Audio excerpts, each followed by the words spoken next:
सबै साथीहरुमा राधे श्याम राधे राधे।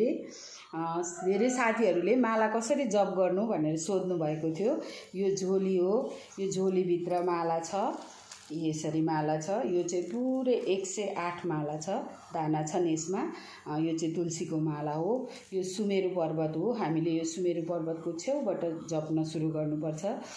जप गर्दा चाहिँ हजुरहरूले महामन्त्र जुनै पनि जप गरे हुन्छ। म चाहिँ राधे कृष्ण कृष्ण कृष्ण राधे राधे राधे श्याम श्याम श्याम राधे राधे राधे कृष्ण कृष्ण कृष्ण राधे राधे राधे श्याम श्याम श्याम राधे राधे। जस्तो कि अब मैले राधे कृष्ण कृष्ण कृष्ण राधे राधे राधे श्याम श्याम श्याम राधे राधे भनिसकेपछि मात्रै एउटा दाना सार्नुपर्छ। अनि फेरि अर्कोमा पनि फेरि राधे कृष्ण कृष्ण कृष्ण राधे राधे राधे श्याम श्याम श्याम राधे राधे। यसरी यो पुरै 108 माला जब यहाँ सुमेरुमा ठक्क यहाँ पुगिन्छ हामी, यहाँ पुगेपछि यो कटेर यता आउन मिल्दैन। यहीँबाट यसरी पल्टाएर अनि फेरि हजुरले जप गर्न, फेरि यहाँबाट यता जप गर्न थाल्नु सुरु गरेदेखि हुन्छ।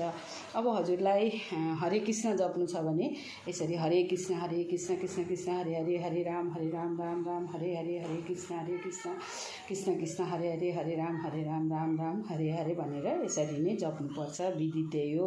यो चोरी उम्लाले चाहिँ छुन मिल्दैन, चोरी उम्लाले मालालाई छुन मिल्दैन। अब यो झोलीमा राखेर चाहिँ कसरी जप्ने भनेर पनि हजुरहरूलाई जिज्ञासा लाग्न सक्छ।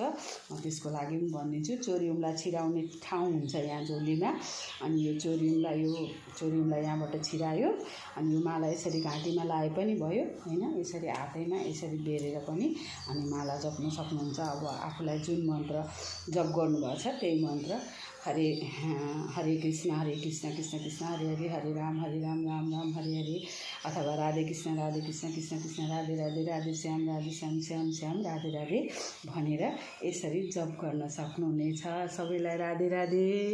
सबैको दिन मङ्गल होस्, शुभ रहोस्। राधे राधे।